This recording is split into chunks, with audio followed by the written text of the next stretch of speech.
कुछ लोगों को डाउट है क्या पिछले जो भी क्लास में पढ़ा आपने? अरे जिनको डाउट है वो थोड़ा सा हिम्मत दिखाओ और बोलो ये डाउट है ना?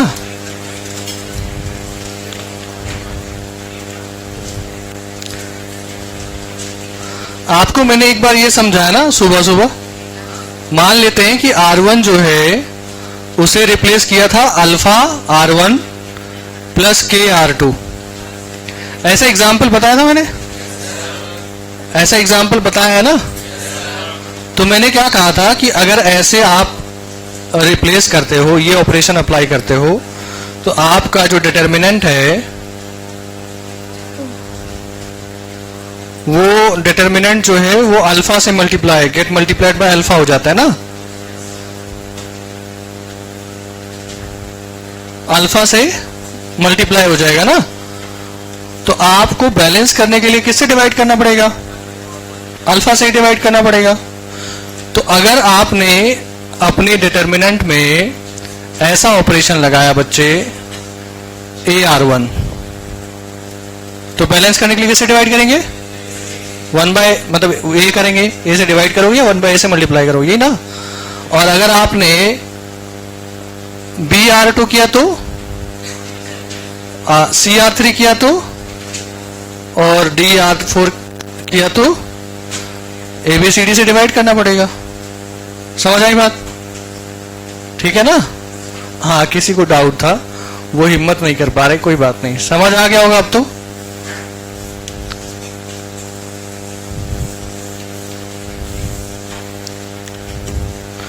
अच्छा एक बात बताओ, इधर देखो भाई, ये A11 है, ये A12 है, ये A13 है, और A21, A22, A23, और ये A31, A32 और A33 है।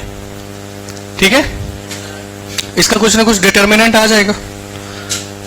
तो मान लेते हैं डेल्टा आ गया। मैं क्या करता हूं, अब जो रो है ना, रो, फर्स्ट रो को फर्स्ट कॉलम बना देंगे। क्या बना देंगे? सेकेंड रो को, थर्ड रो को। तो अगर ऐसा करते हैं तो ये डिटर्मिनेंट जो है इस तरीके से लिख जाएगा।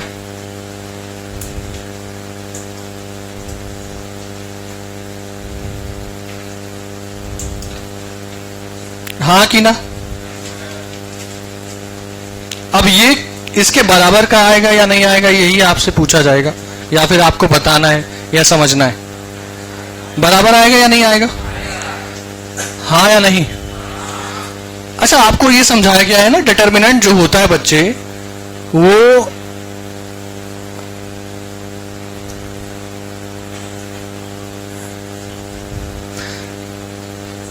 हाँ बोलो। अच्छा ये, ओके ओके, कोई बात नहीं। चलो, ये डिटर्मिनेंट होगा ना। ये एलिमेंट लिया मैंने, ये एलिमेंट लिया, ये एलिमेंट लिया, और उसका कोफैक्टर। ठीक है? क्या इसके लिए भी डिटर्मिनेंट यही लिखा जा सकता है? क्या होता है determinant? Sum of product of row, element of one row एंड क्या कहते हैं, कोरस्पॉन्डिंग कोफैक्टर, यही ना। तो जब यहां पे रो है तुम्हारा, तो आपने इस तरीके से लिख दिया। यहां बस वही रो चेंज हो गया है कॉलम में। तो क्या कॉलम के एलिमेंट का भी कोरस्पॉन्डिंग कोफैक्टर के साथ प्रोडक्ट करके सम लिख सकते हैं? तो डिटर्मिनेंट बराबर ही होगा। समझ आई बात? रो को कॉलम में चेंज कर दें, सारे रो को कॉलम में चेंज कर दें, तो डिटर्मिनेंट की वैल्यू चेंज सेम ही रहेगी, है ना। तो ये भी हमारे लिए सेम आएगा, यही आएगा। और क्यों आएगा? ऑफ कोर्स डिटर्मिनेंट की जो वैल्यू होती है उसके अकॉर्डिंग ही देखेंगे। समझ आई बात? हाँ या नहीं? नोट कर लीजिए, नोट करो फटाफट।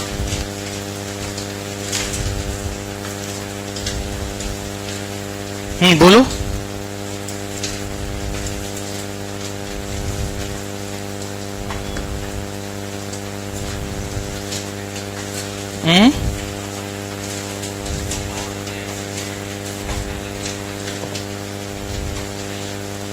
इसमें कैसे देखो, प्लस माइनस प्लस प्लस, है ना, नहीं चेंज होगा।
आर आई बिकम सी आई, है ना। तो रो 1 क्या हो गया है, C1, रो 2 C2 और रो 3 C3। लिख लिया ये। चलो भाई अब 10th क्वेश्चन देखो।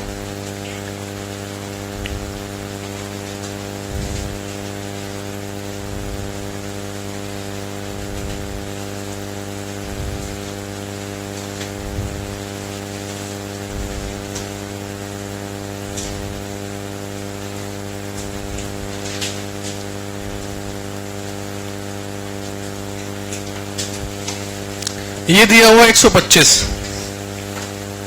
ठीक है, और हमें इसकी वैल्यू फाइंड आउट करनी है।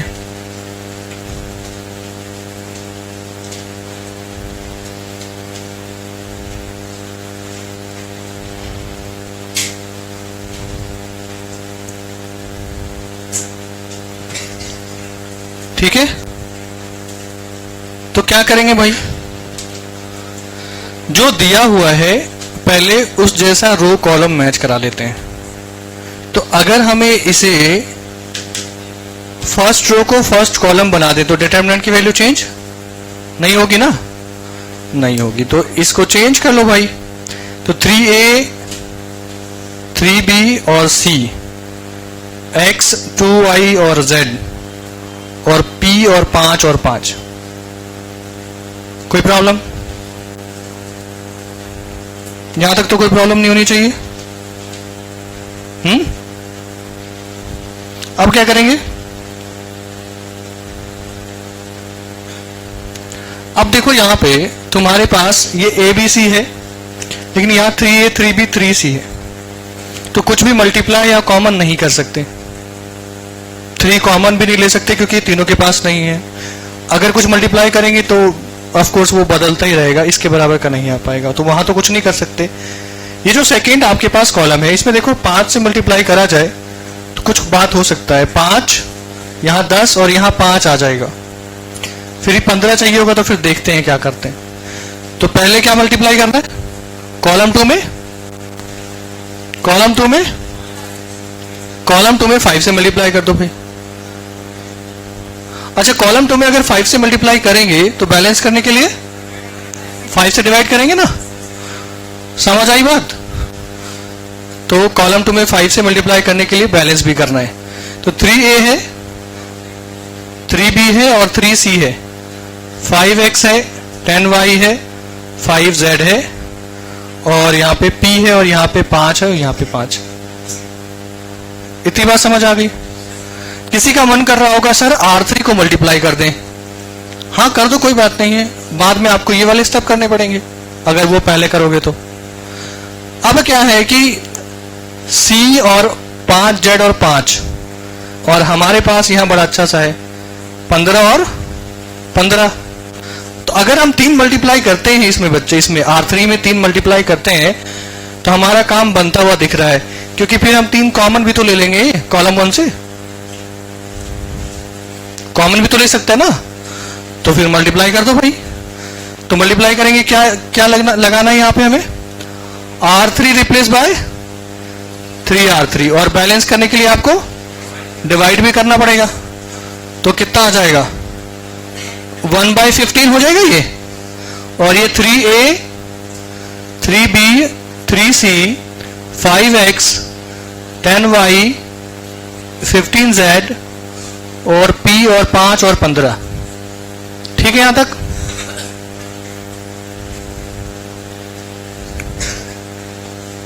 ओके।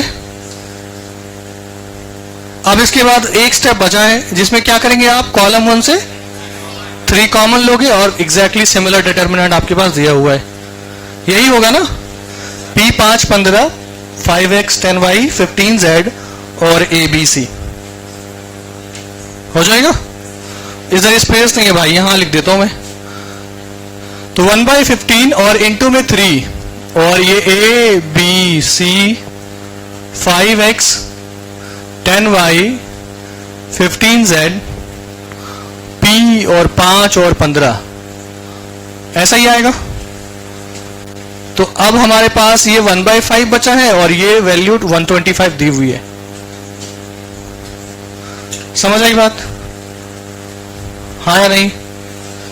चलो भाई,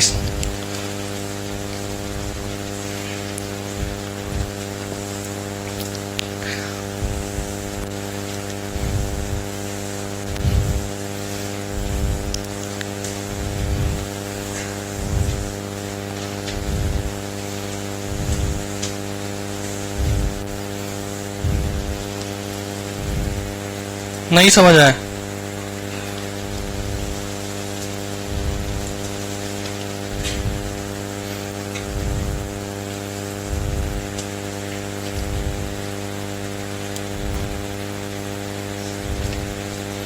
आप लोगों को 17 क्वेश्चन करने के लिए कहा था, करा था भाई? अरे भाई है, अच्छा कोई बात नहीं, कोई बात नहीं भाई, ट्राई कर लेना। बहुत आसान सा, इसलिए मैंने नहीं करा है।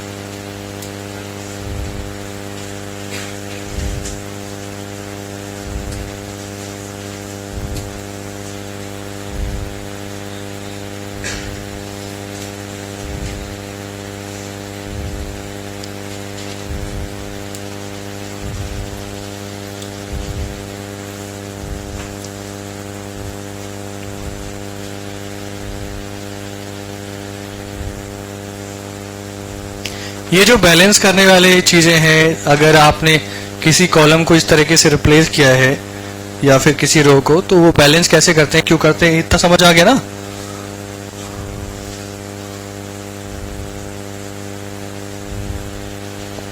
कहां पे? ये इससे ये, हाँ, इस कॉलम रो को कॉलम में चेंज किया, दूसरे रो को तीसरे रो को। तो अभी मैंने यहां लिखवाया था ना कि कॉलम को रो में चेंज करेंगे तो डिटर्मिनेंट की वैल्यू सेम रहेगी, यही किया था ना अभी।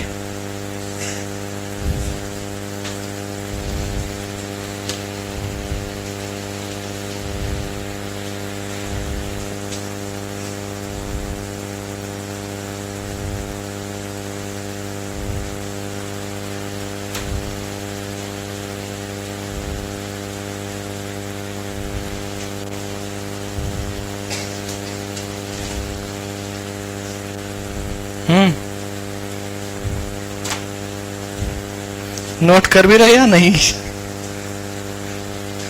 नोट करते जाना, अगर इस सीट के सारे क्वेश्चन कर लेते हैं आप, तो कम से कम कॉन्सेप्ट क्लियर हो जाएगा। चलो भाई, क्वेश्चन 14 बड़ा अच्छा सा क्वेश्चन है, इसको पढ़िए। Let 3 digit numbers A to 8 है ना,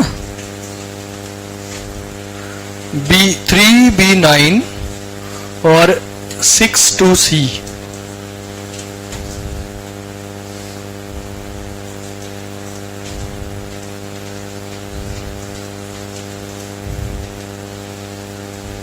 ये 3 आपके पास 3 डिजिट के नंबर है, एंड ये भी लिखा है ABC जो है इंटीजर है 0 से लेके 9 तक, ठीक है। Be divisible by a fixed integer K। ये तीनों की तीनों किससे डिविजिबल है? K से।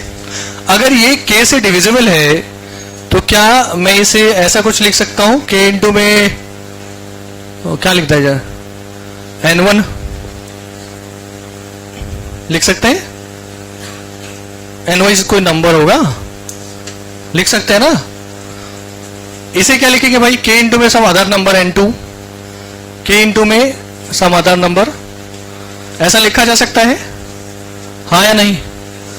अगर आपके पास 100 है जो कि 4 से डिविजिबल है, तो 4 इंटू 25, कोई ना कोई तो नंबर आगे आएगा ना कोसेंट में, तो ये वही कोसेंट है।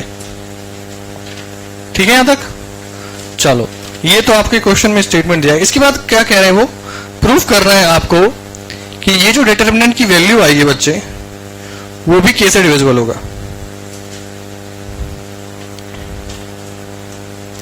वो भी K से डिविजिबल होगा। अब इस डिटरमिनेंट की वैल्यू जो भी आए, अब K से डिविजिबल होगा कैसे, वो हमें प्रूफ करना है। तो आपके दिमाग में क्या हिट कर रहा है ये तो मुझे भी नहीं पता, बट एक हिंट देता हूं मैं आपको, उसके बाद हो सकता है आइडिया लिख जाए आपको। अच्छा मुझे ये बताओ, ये आपके पास 537 है, क्या है ये 537।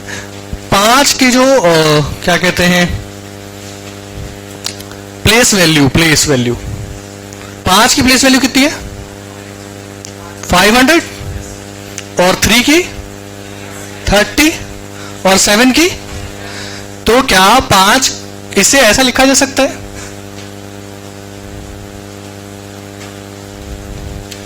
ऐसा लिखा जा सकता है? तो इसी टाइप का कुछ यहां करना है।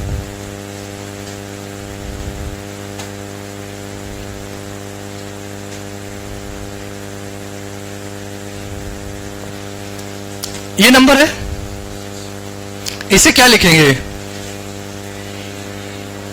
10 स्क्वायर A प्लस 10 इंटू में 2 plus 8 is equal to KN1 लिखेंगे। दूसरे नंबर को भी कुछ लिखेंगे, 3 इंटू में प्लस 10 इंटू में प्लस 9 KN2, और 10 square into 6 plus 10 into 2 point नहीं है वो, C is equal to KN3। अब इसके बाद थोड़ा सा आप सोचो और मुझे बताओ क्या करना चाहिए।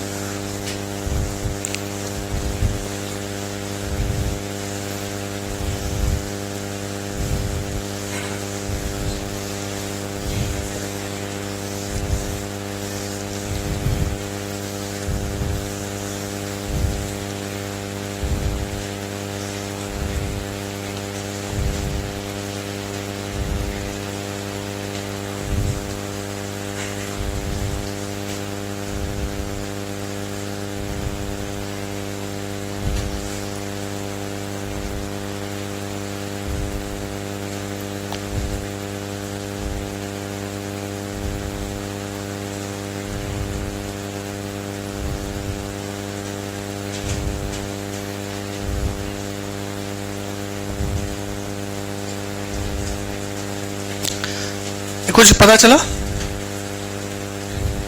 आपको? अभी मैं एक बार बताऊंगा तो हिट हो जाएगा, आप खुद सोच सकते हो, लेकिन सोचने को तैयार नहीं अलग बात है। यहां देखो ध्यान से, जो भी लिखा हुआ है अगर देखा जाए तो इसमें 100 से मल्टीप्लाई, इसमें भी 100 से मल्टीप्लाई, इसमें भी 100 से मल्टीप्लाई, इसमें 10 से मल्टीप्लाई, इसमें 10 से मल्टीप्लाई, इसमें 10 से मल्टीप्लाई, और इसमें 1 से मल्टीप्लाई, है ना।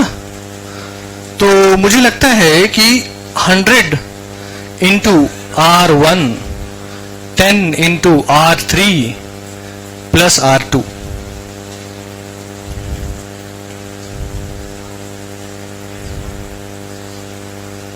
ये किसी को रिप्लेस करने के बाद अगर आए तो बड़ा सही रहेगा। किसको रिप्लेस करना चाहिए? 10 इंटू R1 करेंगे तो ये ऑफ कोर्स वो सारे नंबर आ जाएंगे ना, आएंगे या नहीं आएंगे? अब इस जो भी ऑपरेशन कर रहे हो इसे किसी रो से रिप्लेस करेंगे ना, R1 से, R2 से, R3 से, किससे करना चाहिए? किससे रिप्लेस करना चाहिए? जिससे हमारा सरदर्द कम हो, हमारा सरदर्द ही कम होना चाहिए, मेन थिंग यही है। किससे?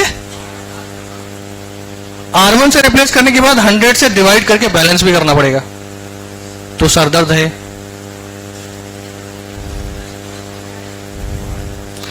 इससे रिप्लेस करें तो हमें कोई बैलेंस, हाँ या नहीं? उससे क्या होगा वो तो अभी हम देखेंगे। बैलेंस करना नहीं पड़ेगा, R2 से रिप्लेस करेंगे तो। अगर R1 से रिप्लेस करेंगे तो 100 से बैलेंस करना पड़ेगा भाई, और अगर R3 से करेंगे तब भी 10 से बैलेंस करना पड़ेगा।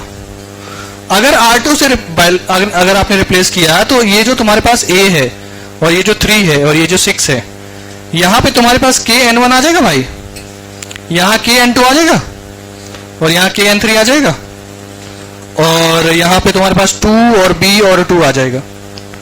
समझ नहीं आया? ये डेल्टा है ना। K कॉमन ले लें, K कॉमन ले लेंगे तो K कॉमन लेने के बाद क्या बचेगा हमारे पास? A 3 6 N1 N2 और N3, और यहां पे 2 और B और 2। ठीक है यहां तक? A हमारे लिए क्या है? Natural number. B natural number N1। C कहां गायब हो गया भाई? अच्छा इधर ही चला गया। क्या कहते हैं? B natural number, N1 N2 N3 B, है ना। तो क्या ये डिटर्मिनेंट कभी फ्रैक्शन आएगा? सब नेचुरल नंबर। और पॉजिटिव आएगा कि नेगेटिव आएगा हमें इससे कोई मतलब?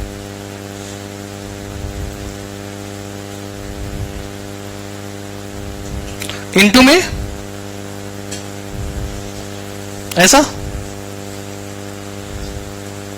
आप कह सकते हैं कि हाँ डिटर्मिनेंट जो भी आएगा वो K से डिविजिबल होगा। अच्छा अगर आप R2 से रिप्लेस R1 से रिप्लेस करते तो 100 से डिवाइड करना पड़ता, तो हमें क्या पता 100 वाले में थोड़ी हो सकता है कुछ गड़बड़ हो सकता था, है ना। समझ आई बात? तो थोड़ा सा ये अप्रोच सिखाने वाला क्वेश्चन है, जिससे आप सीखें कि क्या क्या अप्रोच लगाया जा सकता है, एप्लीकेशन जिसे कहते हैं। समझ गए? तो ऐसे भी सोचा जा सकता है, तो इसको नोट करो, उसके बाद आगे बढ़ते हैं। और सब नोट करना है, ये सब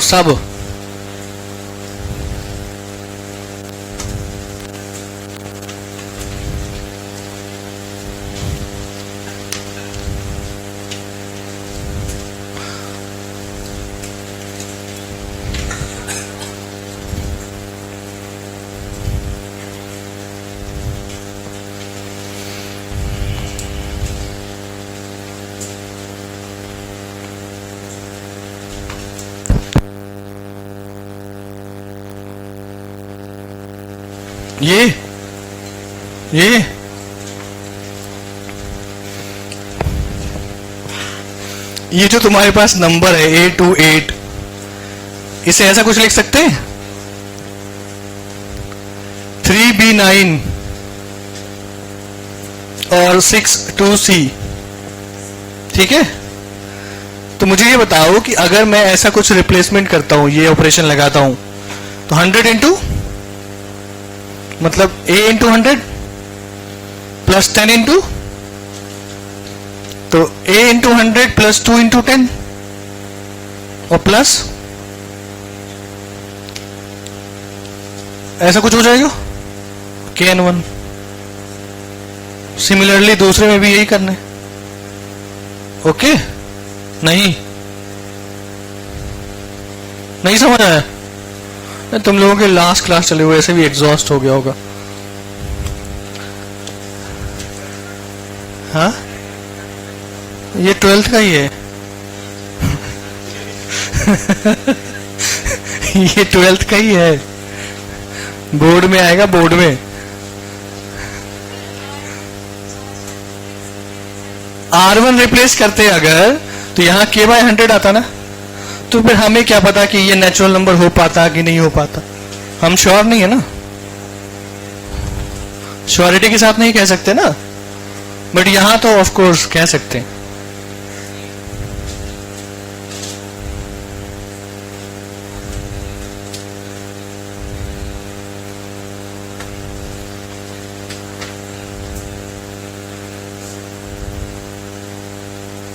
नहीं समझ आया? अरे भाई,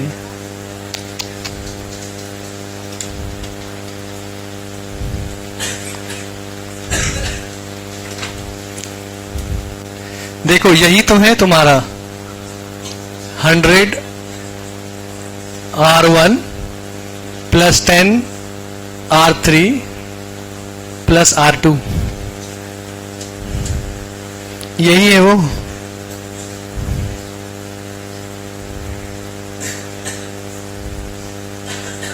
है ना? अब आया। कोई बात नहीं भाई, अब आ गया, अच्छी बात है।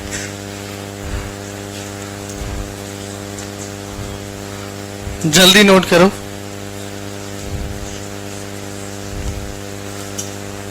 बैकग्राउंड स्टोरी सब कुछ बताने के बाद भी पता नहीं कहां गायब हो जाते हैं।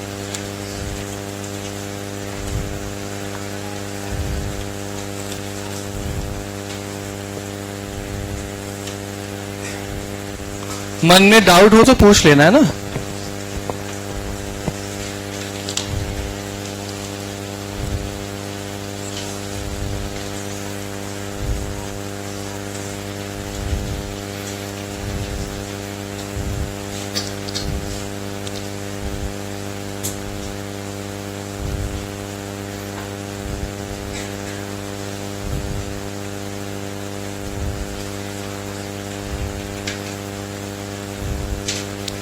ये क्वेश्चन है। अच्छा, यहां पे P minus A, Q minus B और R माइनस C है, ठीक है। तो ऑफ कोर्स यहां पे ये डिटर्मिनेंट इज इक्वल टू 0 पहले से दिया हुआ है और कुछ ना कुछ आएगा, तो यहां ऑपरेशन लगाएंगे।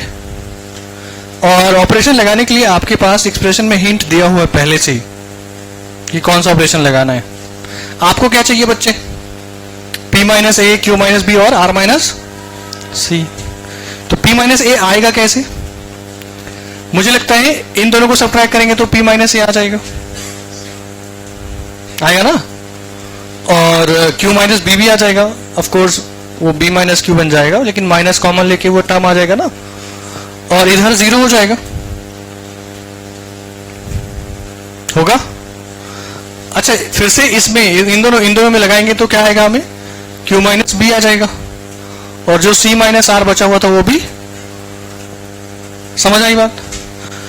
तो यहां पे जब आप ऑपरेशन लगाओ, क्या लगाओगे भाई? R1 replace by R1 minus and R2 replace by R2 minus R3। क्या बन जाएगा ये?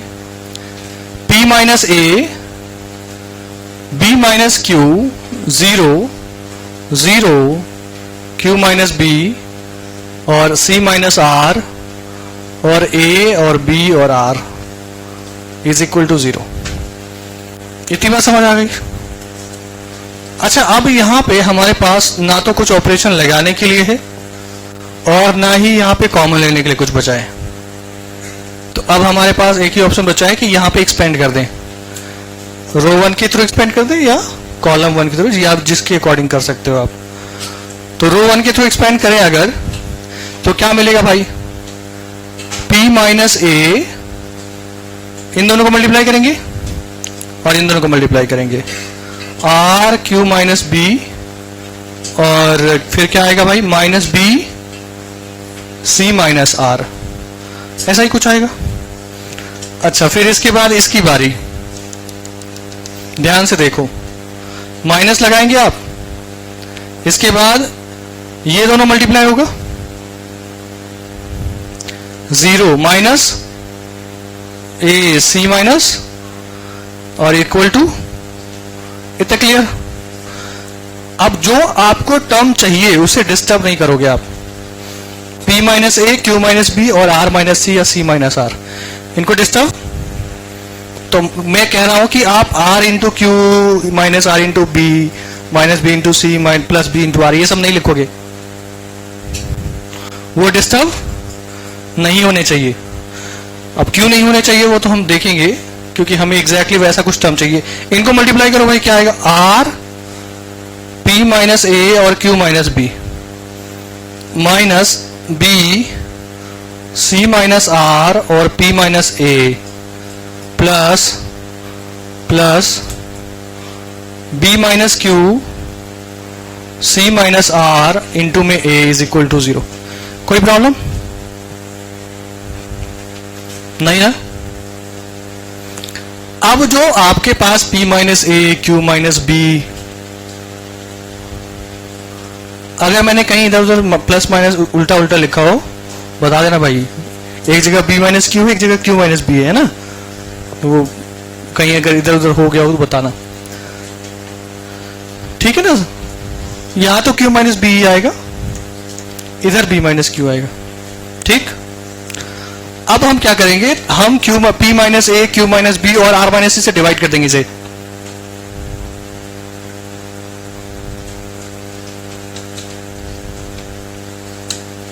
यहां पे दो दो है ना, एक नहीं है ना, जिससे डिवाइड करेंगे वो बच जाएगा नीचे, मतलब पूरे से डिवाइड करेंगे तो एक बच जाएगा नीचे, तो डिवाइड कर दो। और डिवाइड करने के बाद बस तब तक तो हमारा काम हो जाएगा। डिवाइड बाय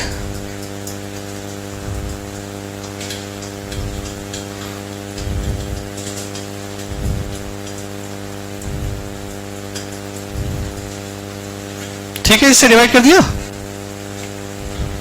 तो डिवाइड करो तो क्या मिलेगा? R बाय में C माइनस आर और माइनस का भी,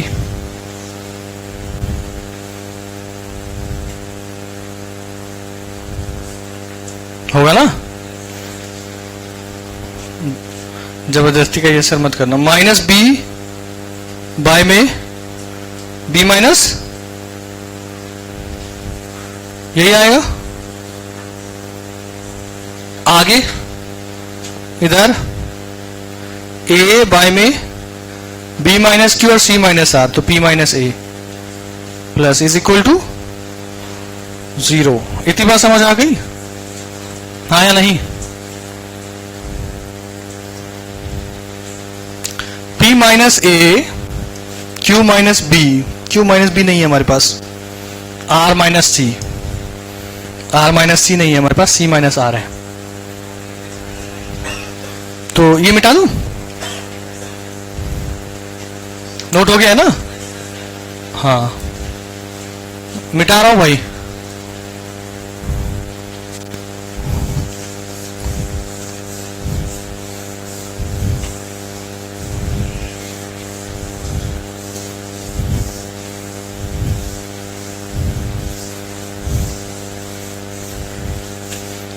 तो ये माइनस एडजस्ट कर लेते, R बाय में R minus c plus B by में Q minus b plus a by में p minus a is equal to 0। ठीक है, अब तो हो गया ना डिनोमिनेटर एडजस्ट, लेकिन ऊपर वाला एडजस्ट नहीं हो रहा। अब ये तो ठीक है, ये ठीक है ना। ऊपर क्या चाहिए, q, तो मैं क्या करूंगा, माइनस क्यू प्लस क्यू, क्या करेंगे, माइनस क्यू और दूसरे वाले में a चाहिए, माइनस p प्लस p।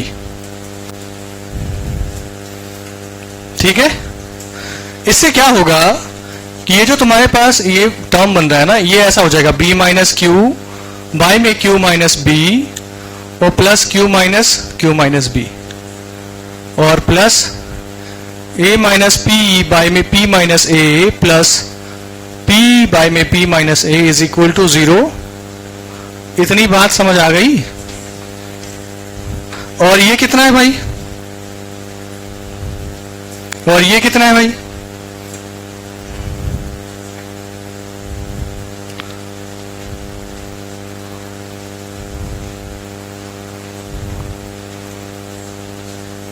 ये बात समझ आई।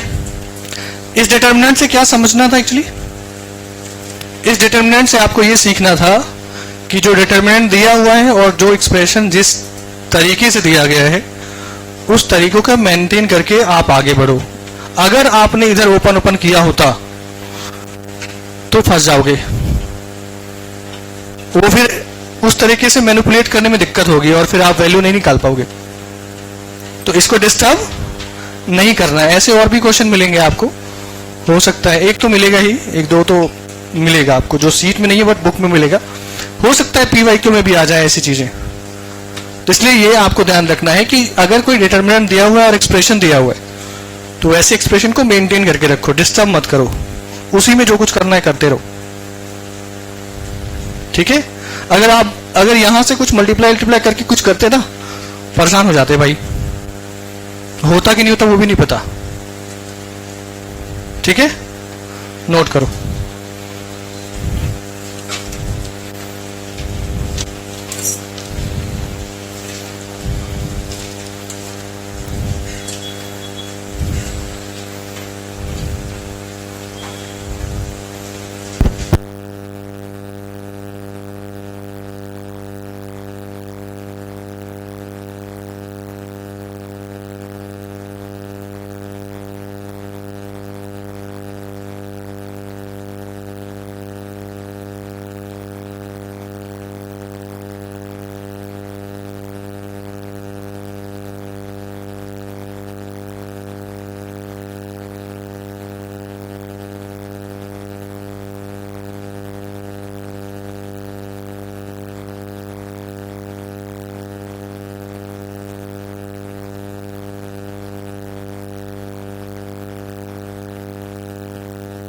कितने लोग पढ़ने की एक्टिंग करते रहते हैं?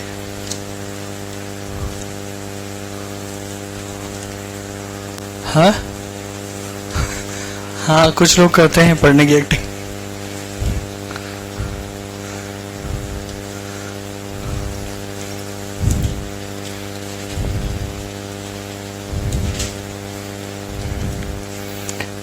जिन्होंने नोट कर लिया है वो ये बेकार सा क्वेश्चन सॉल्व करो फटाफट।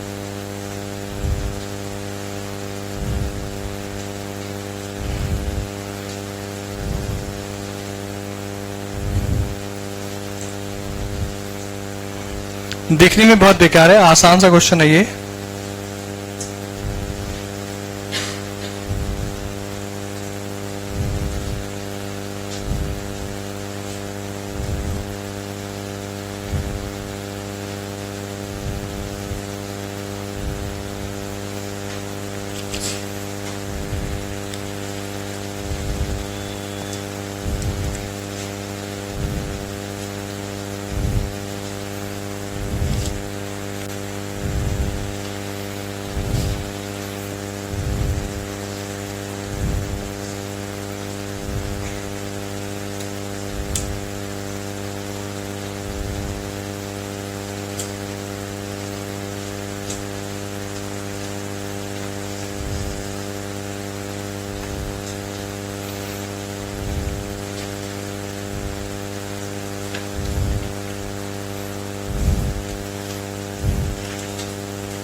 क्या खो गया है?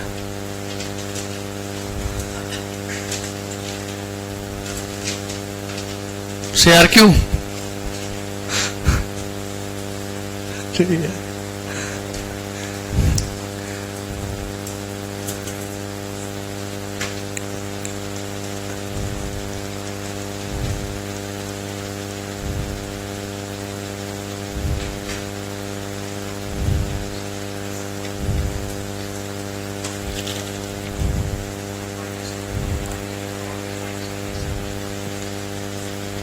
ये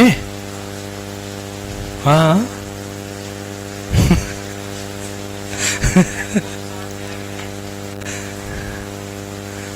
क्या चाहिए भाई? हमेशा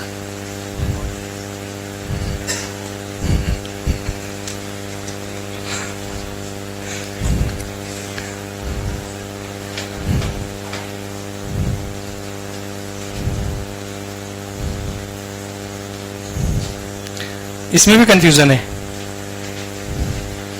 अरे खतरनाक बच्चे हैं यार।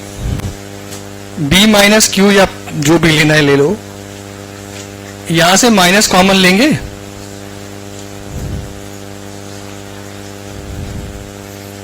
फिर मैं क्या समझू?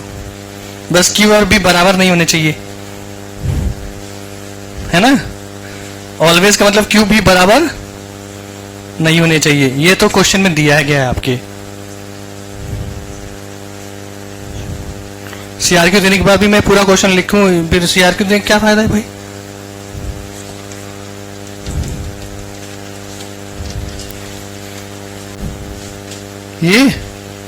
ये हाँ माइनस आ रही है।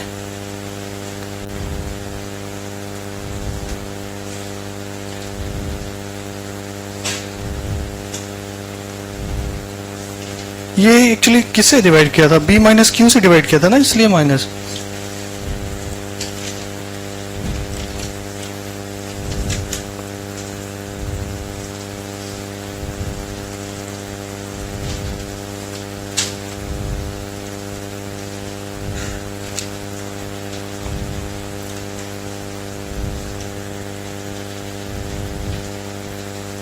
ये फॉर्मूला याद है ना?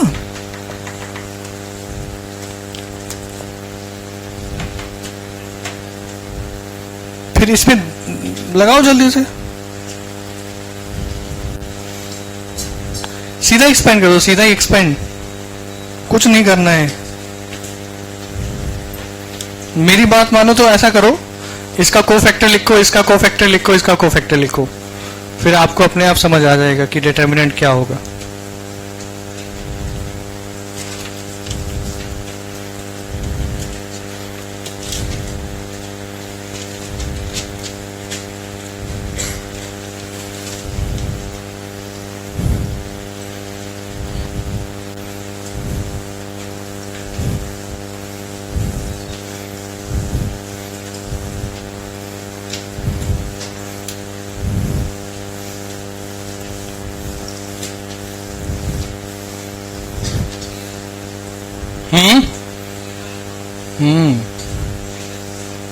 जीरो ही प्रूफ करना है। चलो देखो इधर, ये है ना, इसका कोफैक्टर क्या आएगा? 1 into 1 minus this into this, तो ये मुझे लगता है 1 ही है ना? हाँ, तो वो जीरो हो गया, इसका कोफैक्टर तो जीरो हो गया भाई। इसके लिए यहां से इसको मल्टीप्लाई करेंगे,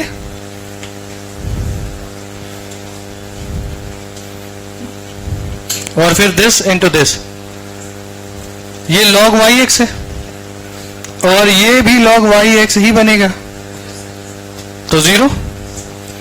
और इसका देख लो भाई,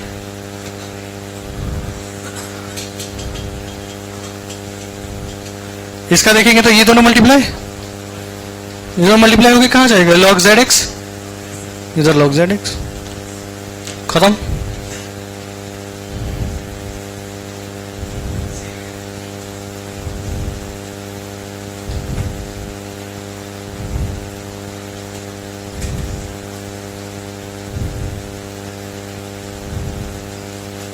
ऐसा ही ना, ठीक है।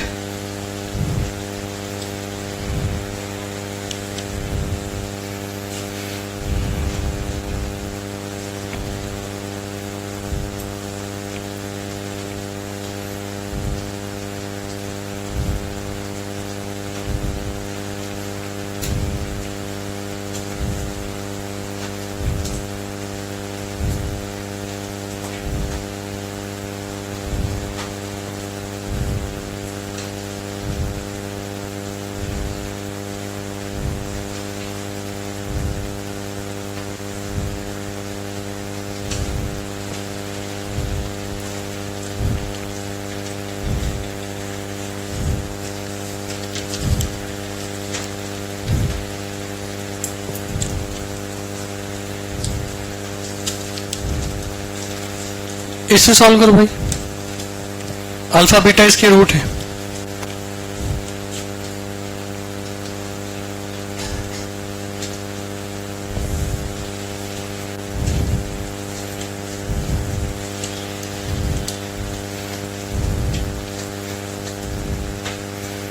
क्या काम करेंगे? पहला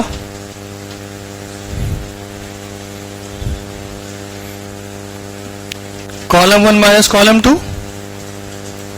एंड कॉलम 2 माइनस, करो जल्दी से।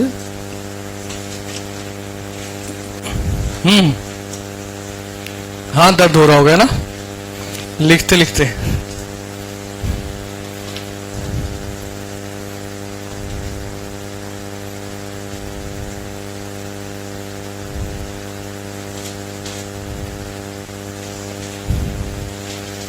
दस मिनट बचा है बस, कर लो।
ये समझ आ गया? नहीं आया? चलो इधर देखो, लास्ट क्वेश्चन। ये डिटर्मिनेंट है, ए बी सी ट्रायंगल के एंगल हैं, ठीक है? तो of course A plus B plus C कितना होगा? पाई। कॉम्प्लेक्स नंबर पढ़ा है आपने, ए की पावर आयटा थीटा कितना होता है भाई? ऐसा होता है। और आपसे पूछूं मैं, ए की पावर आयटा पाई कितना होगा, तो क्या बताएंगे आप? ये होता है। चलो चलो इधर आओ, ये माइनस सी पावर में है, उधर माइनस बी पावर में है, और यहां पे भी माइनस सी, इधर माइनस बी, और ये आयटा के पावर 2b। तो दो माइनस वाले हर एक में है और एक प्लस वाला है, तो जो माइनस वाला है उससे मल्टीप्लाई कर देते हैं। तो मैं क्या कर रहा हूं, देखो, जो R1 है उसे e की पावर आयटा b, e की पावर आयटा c R1 कर सकते हैं? नहीं कर सकते। R2 को e की पावर आयटा, e की पावर आयटा, R3 को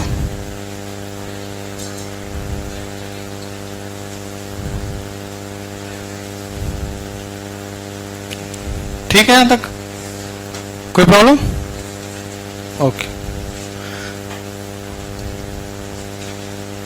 तो बताओ क्या हो जाएगा?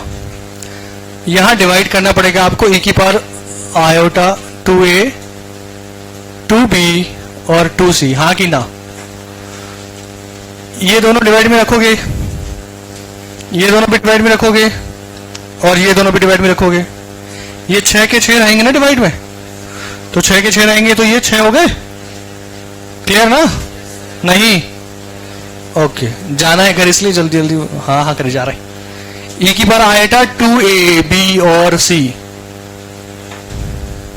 होगा ऐसा? अच्छा, इधर क्या आएगा भाई? इधर इधर क्या आएगा? आयोटा b आएगा,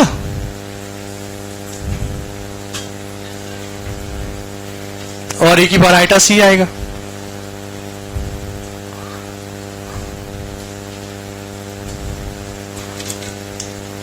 ठीक है? दूसरे वाले में क्या आएगा? इसमें क्या आएगा? आयटा, और इधर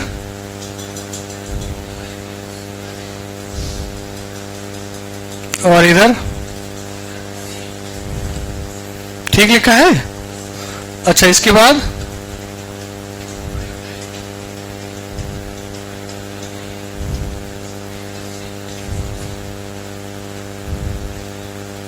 ठीक है, और ये डिटर्मिनेंट की लाइन है। अच्छा, ये बताओ कि अगर a plus b plus C pi है, तो e की power 2a plus b plus C जो है वो ऐसे लिखा जा सकता है।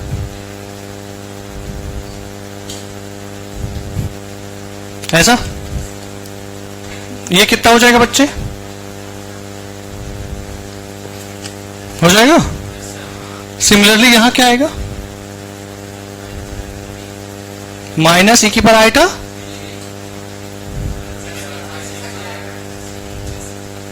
क्लियर ना? क्या पता भाई। तो कुल मिला के अच्छा ये कितना हो जाएगा?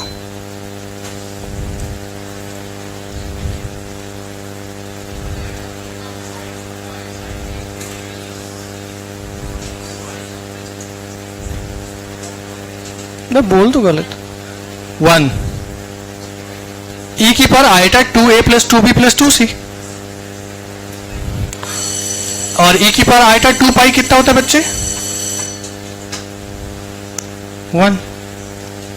तो अब क्या लिखेंगे यहां पे? माइनस e की पावर आयटा a और e की पावर आयटा b, e की पावर आयटा c, और क्या?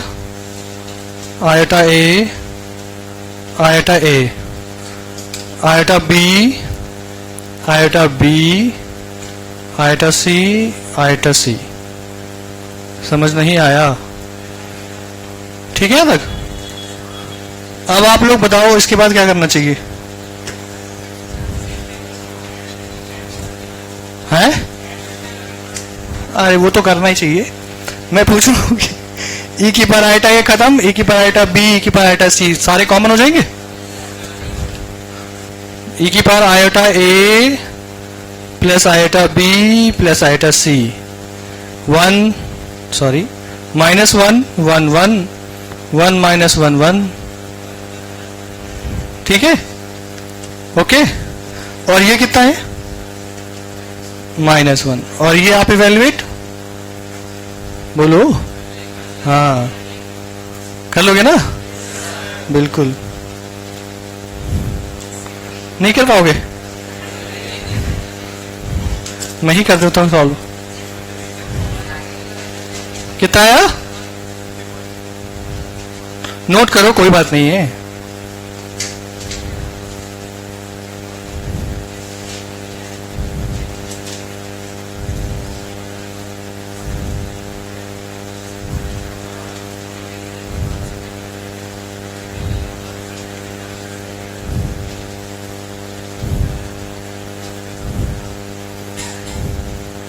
ये आ जाएगा 4।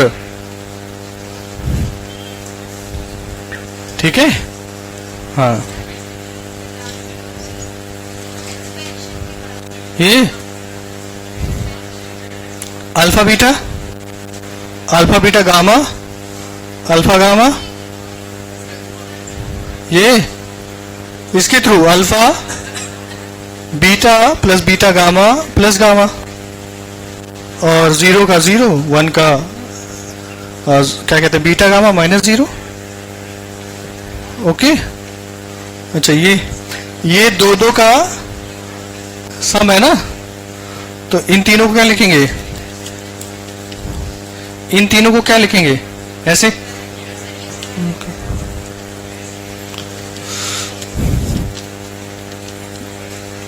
Question number 22, question number 23। Homework नहीं है ये। अरे नहीं, अभी नहीं करना है भाई, बस में। इन सारे क्वेश्चन में जो जो नेसेसरी है ना वो मैंने बता दिया। अगर आप 1 मिनट लगाओगे हो सकता है सॉल्व हो जाए। हाँ, 1-1 मिनट की जरूरत है बस। पढ़ने वाले बच्चे का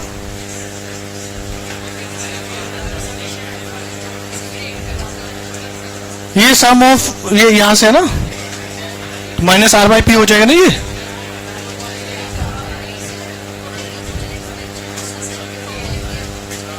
अरे वो तो कुछ नहीं लिखा है भाई, वो तो नॉर्मली दो का प्रोडक्ट लेके आप क्वाड्रेटिक में लिखते हो ना पॉलिनोमियल में, बस इसलिए लिख दिया है alpha beta, beta gamma, gamma delta, sorry alpha gamma, इसी 3 को लिखा है भाई। ऐसे लिख सकते हैं, नो इशू। पहली बार ऐसा देख रहे हो? नहीं नहीं, ऐसा नहीं है, झूठ बोले तुम लोग। आपको मन करे तो आप ऐसे डिटेल में लिख लो, मुझे कोई प्रॉब्लम नहीं। वो -r/p ही आएगा, और यहाँ पे आपको वो रूट वाले सम लगाने हैं जो पॉलिनोमियल में पढ़ा है आपने, तो बस यही लिखा हुआ है। ठीक है। अच्छा, ये 1-1 मिनट दे देना भाई उसमें टाइम।